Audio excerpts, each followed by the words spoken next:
back. Our next guest has a beautiful story. He has written his second memoir, available on Amazon. And what is unique about this memoir is that it is dedicated to his younger brother who was displaced for most of his life, homeless and had drug issues. His brother's story is told through his own. The cover of the book was created by this author's brother when he was only 15 years old. They were abused, and while his brother acted out, our guest acted out from within. Please welcome Donald Dane, author of No One Wants to Read That You're Happy. Welcome to the show. Well, thanks for having me, Jen. I really appreciate it. No problem. What an introduction. It was perfect. Thank you. So tell us more about the book. So I've been a writer for years. I quit writing. I'd done my thing. I retired basically from the arts world. Mm-hmm. And then my brother passed away from a drug overdose. And I was in such a deep depression. Mm-hmm. It was so devastating. And I have been reborn telling my brother's story. Mm-hmm. You know, it's very difficult, but it's a must. Mm-hmm. And it's hard to talk about it without being emotional, but I writing the book dedicated to him, using his artwork, telling his story, it has given me a new life. I feel like I'm alive again, but I have to be for him. Yeah. So it's been an incredible journey, and so it just gives me so much joy to make him known. I've had the 15 minutes of fame. I don't need one more second. But if I dedicated my life to making him well known. And what's so interesting to me is that the most talented people are invisible. There's so many people who aren't discovered yet. Yeah. And my brother had done over 100 pieces of artwork, had written letters and poetry, which I found after he passed away. Oh. So I have an event coming up in the fall, and it's called Interpreting Erik. And through his poems, letters, and his artwork. And so I have an actor, Tyler Lionel Parr, the local actor, is really good. He'll be portraying Erik. It's a reading, and then my siblings and I will be ourselves. But Erik will be the star in every single way. Mm-hmm. And it's using his artwork, his words, to communicate.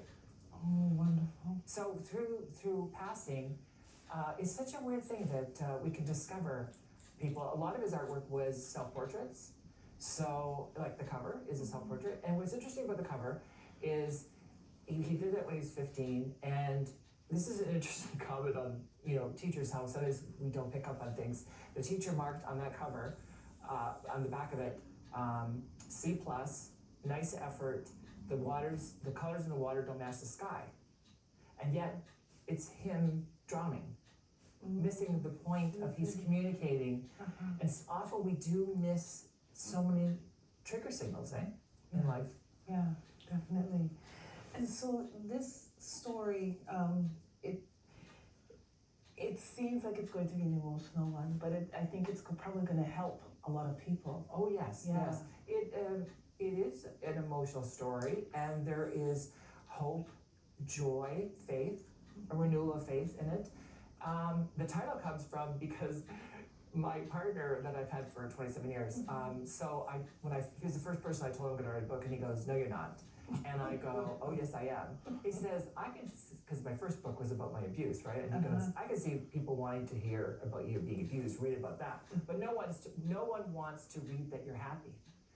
So I said, "I'm definitely writing the book." I write the book, and I'm trying to think of a title, and I thought about what he said. Nobody wants to read that you're happy. That's why it's the title. Nice. I love that. Nice. And so this book it's out already? Yes, it's an Amazon book. I did it very different this time. The world has changed. Communication has changed. Like you used to peddle a book at a bookstore, and Amazon is the #1 company in the world. And I was able to get that out so fast in top-notch quality, and I'm a control freak. The reason I wanted Amazon is I could control the title, the cover, the artwork, all the words. And I just happened to have this amazing editor who worked at the Free Press for over 30 years, Doug Bale. Doug Bale was my editor, and he is and I had a great team, so I'm just so happy with the product. Oh, awesome. Well, it looks like it's probably a great read. And congratulations for doing it. Thank you so much. What a wonderful dedication to your brother. Thank you so much. Thank you. Thank you for being here. I appreciate it. Well, that's a wrap. Thank you for watching and for listening. I encourage you to support the efforts of our guests by liking, commenting, and sharing this episode of What's Up London with your friends, family, and networks. Please visit our guests' websites and social media pages and plan to attend their events. Until I see you again, please be safe, be kind, and be the change that you want to see in the world. Bye.